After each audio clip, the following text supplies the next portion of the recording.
Hai guys, gimana kabar kalian? Semoga selalu sehat ya. Sebelumnya, sorry Mimin agak telat untuk melanjutkan episode yang kedua di series Telur Darah. Malum di sini Mimin hanya kerja sendirian. Udah gitu jomblo lagi, nggak ada yang nyemangatin. Mimin masih tetap semangat karena masih ada kalian yang selalu setia. Itu juga salah satu alasan Mimin jarang ada waktu untuk membalas komenan kalian. Tapi percayalah, kalian adalah penyemangat Mimin. Tanpa kalian, apalah arti semuanya ini. I love you full guys. Oke guys, di episode yang kedua ini kita sedikit flashback kembali pada 1 tahun sebelumnya. Pada saat Pak Ahmad dengan Astuti istrinya merayakan hari anniversary mereka. Di malam itu mungkin adalah malam yang sempurna karena di saat bersamaan Wulan juga baru diterima bekerja di sebuah perusahaan ternama. Di acara tersebut dihadiri oleh Reno kekasih Wulan dan juga kedua orang tua Reno pun ikut hadir di sana. Sebenarnya malam ini kita maunya dari Investa Prima, ya Pak.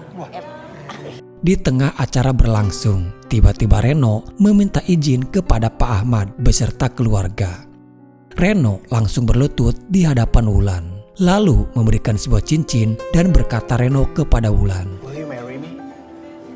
Sebuah kejutan bahagia bagi orang-orang yang ada di sana, tapi tidak dengan Wulan sendiri. Suara riuh tepuk tangan memaksa Wulan menerima cincin tersebut.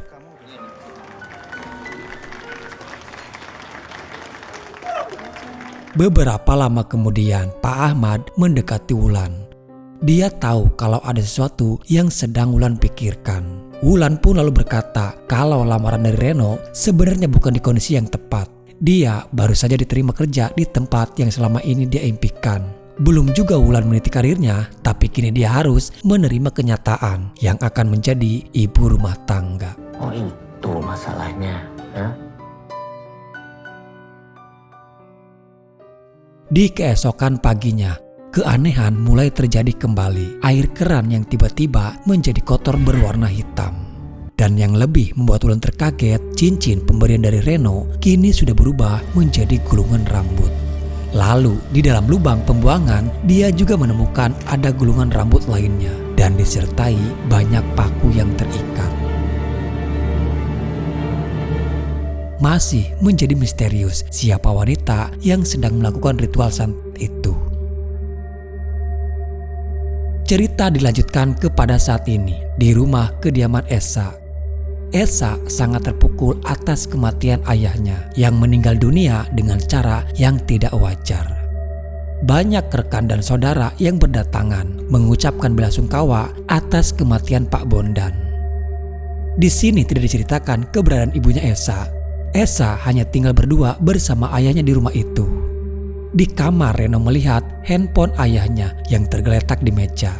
Ada sebuah pesan singkat dari seseorang yang bernama Ahmad. Dari isi pesan tersebut ada kaitannya dengan yang terjadi kepada ayahnya pada malam itu. Di sini Esa pun mulai curiga ada apa sebenarnya yang terjadi. Esa merasa kalau ada sesuatu yang tidak dia ketahui soal kematian ayahnya. Esa sendiri tidak tahu siapa itu Pak Ahmad. Dia lalu mencoba untuk mencari tahu di akun Instagram milik ayahnya. Dan akhirnya dia menemukan wajah dari Pak Ahmad bersama dengan keluarganya. Wisnu, anak si paling bontot, terlihat seperti anak yang baik, tapi di belakang sebenarnya Wisnu adalah seorang pemakai. Wulan menemui Pak Asep. Dia memberitahukan kalau keran yang ada di kamar mandi sudah kotor. Dia meminta kepada Pak Asep untuk memeriksa torennya. Wulan juga memberikan apa yang ditemukan di dalam lubang pembuangan itu. Di meja makan, Astuti meminta tolong kepada Harun untuk membelikan beberapa bunga untuk acara nanti malam. Astuti mempercayakan dekorasi ruangannya kepada Harun. Di saat bersamaan, Wulan mendapati pesan yang memberitahukan kalau Pak Rapi, ayahnya Reno, meninggal dunia. Di episode sebelumnya, Reno sempat memberitahukan melalui pesan suara bahwa ayahnya masuk rumah sakit gara-gara pernikahan mereka yang batal. Dan kini justru malah ayahnya Reno meninggal dunia. Pak Ahmad bersama Astuti dan Wulan pun datang. Mbak Ayu Rahma, kami sekeluarga ikut berduka ya atas Mas Raffi. Namun kedatangan mereka ke pemakaman ditolak oleh Rahma. karena Rahma menganggap kalau kematian suaminya gara-gara keluarga Pak Ahmad yang membatalkan pernikahan Reno dengan Wulan. Bapaknya Reno itu memang dari dulu memang punya kondisi jantung. Di jalan, Pak Ahmad mendapati telepon dari nomor yang tak dikenal. Ternyata telepon itu dari Esa. Esa memperkenalkan diri kalau dia adalah anaknya Pak Bondan. Esa juga mengabarkan kalau Pak Bondan telah meninggal dunia. Di saat itu, Esa meminta waktu kepada Pak Ahmad untuk bertemu karena ada hal penting yang ingin dia bicarakan terkait kematian ayahnya. Lagi-lagi Pak Ahmad di sini menutupi kepada Wulan dan Astuti soal kematian Pak Bondan. Setelah Wulan berada di kantor, tak lama datang salah satu staf memberitahukan kalau ada seseorang yang ingin bertemu dengan Wulan. Orang itu mengaku kalau dirinya adalah keluarga dari Wulan. Ternyata yang datang menemui Wulan adalah Rima, mantan istri dari ayahnya. Dugaan Mimin betul kalau Astuti istri Pak Ahmad yang sekarang adalah istri yang kedua. Rima datang mengeluhkan soal Pak Ahmad yang kini tidak lagi mengirimkan uang kepadanya. Merasa diabaikan oleh Pak Ahmad, justru Rima sekarang malah meminta biaya hidup kepada Wulan. Apalagi diketahui kalau Wulan sekarang sudah bekerja di perusahaan ternama.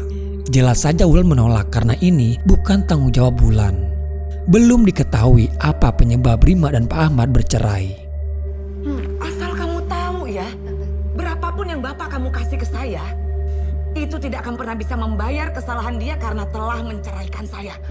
Tapi kalau melihat ekspresi emosi dari wajah Risma, seperti ada sesuatu yang besar pernah terjadi di antara Pak Ahmad dengan Risma hingga mereka terpaksa bercerai. Tapi apapun alasan Risma, di sini Wulan tidak mau memberikan apapun kepada Rima. Setelah di rumah, Wulan menceritakan soal Rima yang tadi siang datang ke kantornya. Astuti sendiri sebenarnya tidak mempermasalahkan soal Rima meminta biaya hidup kepada Pak Ahmad. Karena walau bagaimanapun Astuti merasa kasihan. Rima kini yang sudah menjanda dan sudah cukup berumur.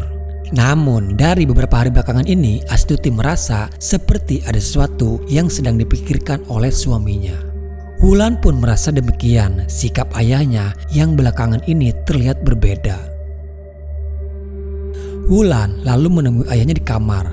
Terlihat ayahnya yang sedang tertidur. Tak sengaja dia melihat ada pesan masuk ke handphone ayahnya. Dari isi pesan tersebut dikirim oleh seseorang yang bernama Esa. Esa mengirim pesan kepada Pak Ahmad soal rencana pertemuan mereka terkait kematian ayahnya Esa. Wulan kembali menyimpan handphone itu lalu membangunkan ayahnya untuk segera makan malam. Beberapa waktu kemudian, Wulan masih penasaran dengan seseorang bernama Esa yang menghubungi ayahnya itu.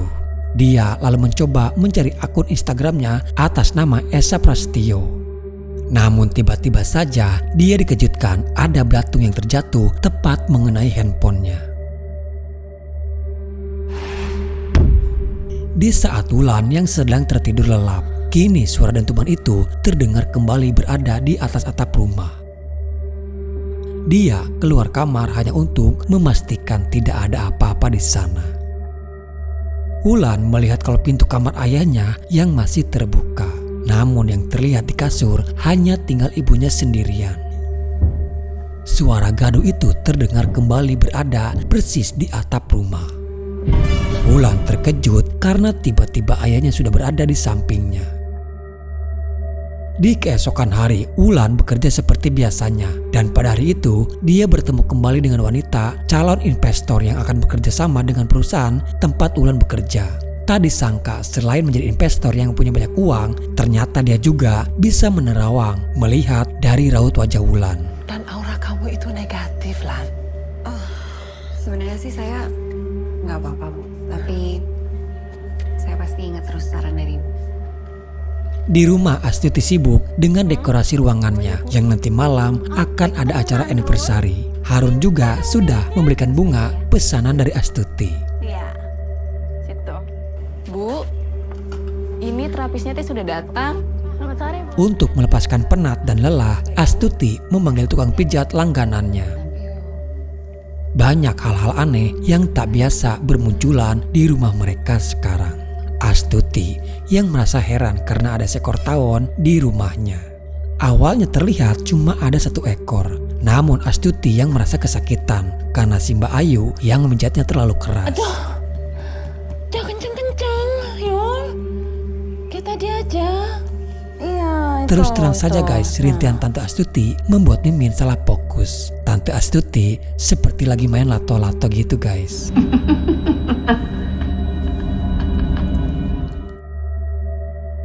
Permisi, Bu. Betapa terkejutnya dia mendengar suara si Mbak Ayu yang meminta izin untuk masuk kamar. Lalu siapa yang tadi memijat Astuti? Di sini kita juga melihat ada sesuatu yang bergerak di dalam layarnya Astuti. Enggak. Keanehan terjadi kembali di mana tawon itu kini sudah semakin banyak. Padahal jelas-jelas di sana tidak ada apa-apa. Di lain tempat, Esa yang baru saja kembali pulang. Dia yang baru saja masuk, namun tercium ada bau bangkai yang sangat menyengat. Esa yang merasa aneh karena tiba-tiba ada bau bangkai di dalam rumahnya. Dia mencoba mencari sumber dari bau tersebut dan tibalah Esa di salah satu ruangan. Bau itu semakin tercium di sana. Esa curiga ke sebuah karpet yang ada di lantai. Saat dia membuka karpetnya, ternyata memang benar. Ada beberapa belatung dan juga ada kain yang terselip di lapisan lantai kayu. Esa akhirnya menemukan ada sebuah bungkusan dengan menggunakan kain merah. Semakin membuat dia menjadi penasaran isi dari dalam bungkusan tersebut. Esa membukanya dan ternyata itu seperti bangkai hewan yang sudah membusuk. Tapi belum jelas guys, apakah itu bangkai hewan atau semacam organ tubuh manusia. Acara anniversary Pak Ahmad dengan Astuti pun dimulai. Mereka merayakannya dengan sederhana saja, makan malam bersama dengan suasana ala-ala di restoran. Wisnu dan Wulan sudah merencanakan semuanya. Mereka berdua memberikan kado kejutan di ulang tahun pernikahan orang tuanya. Kado yang berisikan pas foto saat ibu dan ayahnya masih berpacaran. Namun kado itu sedikit rusak karena Wisnu tak sengaja malah menjatuhkan pas fotonya saat dia akan membungkusnya. Di tengah mereka sedang menyantap makanan penutup, tragedi itu terjadi kembali, di mana kini Pak Ahmad mulai merasakan sakit di dadanya. Rasa sakit yang tak tertahan lagi hingga Pak Ahmad memuntahkan darah. Semua orang menjadi panik melihat ayahnya yang tiba-tiba kesakitan. Terlihat bunga pesanan yang dibelikan oleh Harun itu kini layu dan menghitam dengan tiba-tiba. Di sana juga ART-nya menemukan ada beberapa paku dari bekas muntahannya Pak Ahmad.